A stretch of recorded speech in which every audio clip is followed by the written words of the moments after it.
ఇంట్లో భోంచేస్తేనే చాలు అనుకునేవాళ్ళం కదూ. ఆ సంగతి మర్చిపోయే మాట్లాడుతున్నానమ్మా. మనం మరీ తిండి కటకట్లాడే రోజుల్లో గోపీబావ ఇంట్లో ఉంటే 4 రోజులైనా గడిచిపోతుందిలే అనుకుని వాళ్ళింటికి చుట్టం చూపుగా వెళ్ళిన సంగతి కూడా మర్చిపోయే మాట్లాడుతున్నానమ్మా. సుశీల, ఆ ముష్టి వెదం వెనక వేసుకొస్తూ కన్న తల్లినే దెప్పుతున్నావా? మనతో పోలిస్తే చీపురు పుల్లకు కూడా ఖరీదు చేయని ఆ దరిద్రుడికి సుధుని పెళ్లి చేయమంటావా?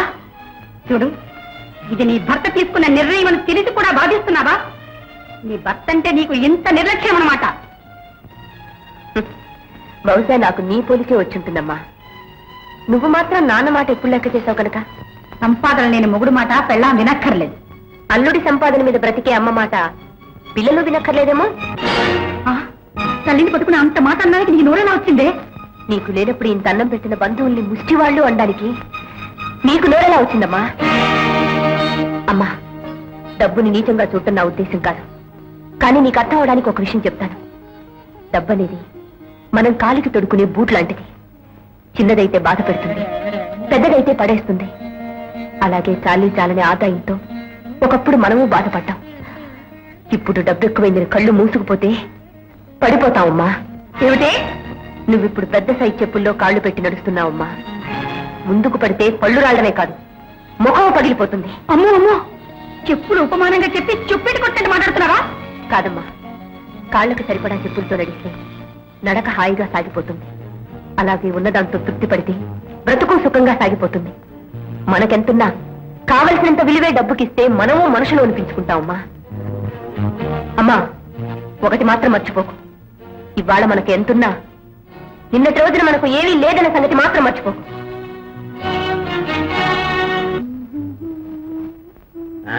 ఏంటి లగాబొచ్చు మంచిదిగా ఉన్నావు, కూని రంగు కూడా తీస్తున్నావు.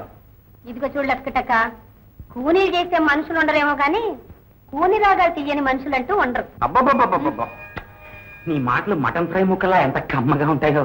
ఏంటి సంగతి తాకబట్టేస్తున్నావు? మరేం లేదు లగాబు. కొండమ్మా, నువ్వు కోపడినంటే ఓ మాట చెప్తాను.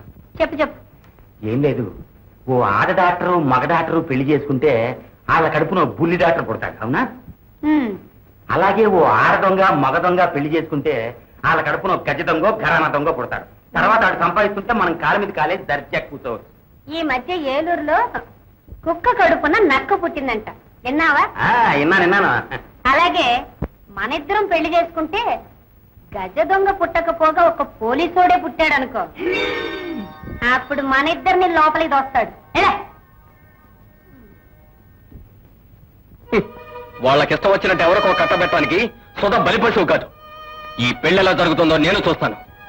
అవునరా, చిన్నప్పటి నుంచి వీడికి దానికి పెళ్లి చేయాలనుకున్నాం. ఇప్పుడు ఉన్నట్టుండే ఆవిడలా మారిపోవడం భావ్యం కాదురా.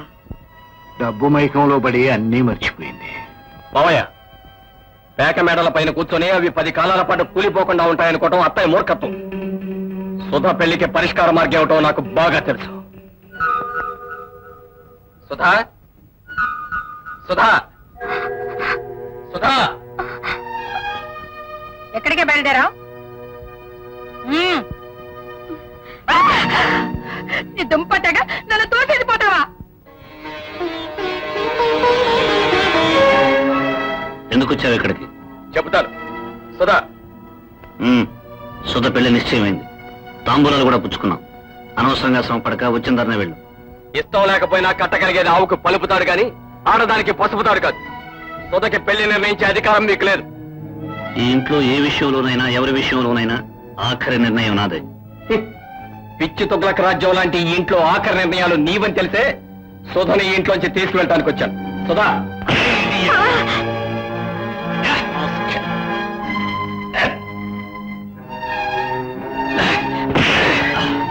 అల్లుడుగా ఏమైనా చేసేసుకుంటావా? నీ చేతులు పడిపోను.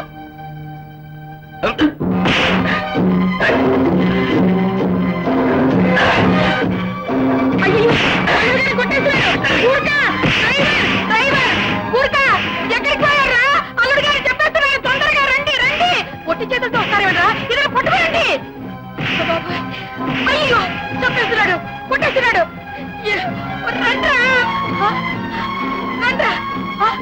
అల్లుడు గారు ఏదో చేసి వచ్చి ఉంటాడు, వీడు చెప్పేయండి. మీ ప్రాణాల మీద ఏదైనా ఆశ ఉంటే నా దారి కట్టు కాకండి, తప్పకండి. అయ్యో అల్లుడు గారేమయ్యారు? ఆకాశవాణి ఇంతటితో ఈ ప్రసారం సమాప్తం. తర్వాత కార్యక్రమం వేణీళ్లు ఒళ్ళు కాపడాలు. అయితే స్టవ్ మీద నీళ్లు పెట్టనా? అయ్యో అయ్యో ఎంత ఘోరం జరిగిపోయింది. ఆ దుర్మార్గుడు ఎంత ద్రోహం చేశాడు. అల్లుడు గారు మీరు ఊరికే వదిలిపెట్టకూడదు. వాడి మీద కేసు పెట్టండి, పోలీసులకు అప్పచెప్పండి, వాడిని ఉరి తీయించండి. అత్తయ్య, మనం ఇప్పుడు పోలీస్ రిపోర్ట్ ఇచ్చామంటే మైనార్టీ తీరిపోయిందని మీ కూతురు, ప్రేమించుకున్నావు నా గోపిగాడు స్టేట్మెంట్ ఇస్తారు. ఆ వ్యథ న్యూసెన్స్ తమరికెందుకు? వాళ్ళని ఏం చేయాలో నాకు బాగా తెలుసు. ఆఫ్టర్ ఆల్ ఆ కోళ్లు పెంచుకునే వెధవని నిలువునా కూల్చేయకపోతే నా పేరు శ్రీకాంతే కాదు. అసలు అల్లుడు గారు సుధకి మనం వేరే సంబంధం చూస్తున్నామని ఈయన గాని ఆ పిచ్చి వెధవ గాని చెప్పుండాలి. ఇక్కడ మేత అక్కడ కూతని తిన్నింటి వాసాలే లెక్క పెడుతున్నారు. అవునత్తయ్య, ఎదురుచ్చి దెబ్బలాడే శత్రువు కంటే వెన్నుపోటు పొడిచి మిత్రుడే ప్రమాదం. అది ఇప్పుడే తేల్చేస్తాను. సుశీల, చటుక్కున కుండితో కుట్టే తేలుని, భర్తను ఎదిరించే భార్యని చెప్పుతో కొట్టాలి. అల్లుడు గారి అంతస్తుకి హోదాకి మీరు ఇలా ఉత్తరాలు రాయడం మానేయిందని 1,00,000 సార్లు చెప్పాను. నా మాట వినరన్నమాట.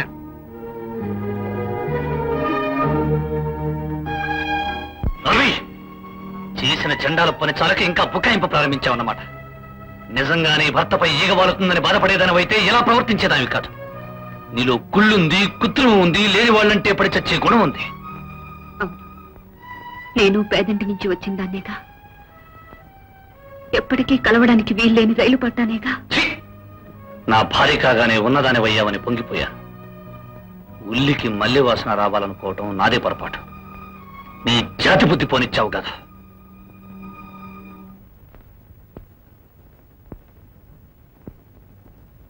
ఏమిటమ్మా మీరు? మనం మెత్తగా ఉంటే మగాళ్ళ నెత్తికెక్కి కూర్చుంటారు. మనం కూడా మాటకు మాట అనాల్సిందే. మనసుకు మనసిచ్చుకుంటేనే అర్థం కాని వారికి మాటకి మాట అంటే విలువే ఉంది కొండమ్మా. అలానే ఊరుకుంటారా? చూడు, నేను ఆయన్ని కావాలనుకున్నాను. మా అమ్మ ఆయన డబ్బు కావాలనుకుంది. మమ్మల్ని కొనుక్కున్నారు ఆయన. ఇందులో ఆయన తప్పేం లేదు.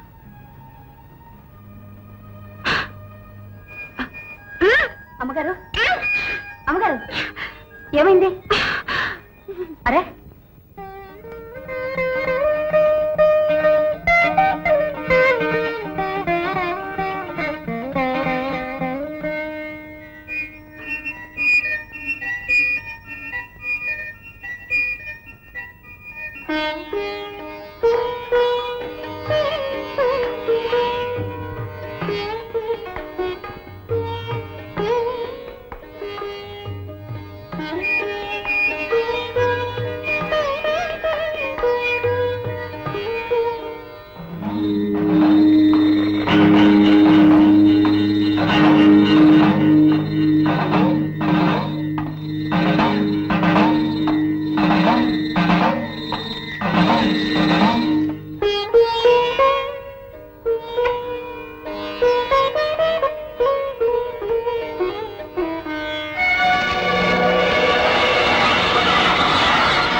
మెల్లిగా తిను బాబు, పొలం మారుతుంది.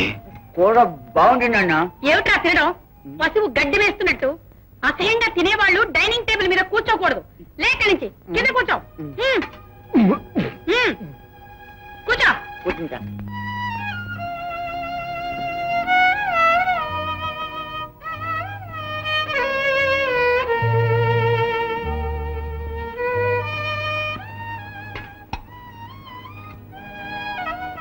అదేంటి నాన్న, నువ్వు కూడా కింద కూర్చున్నావే?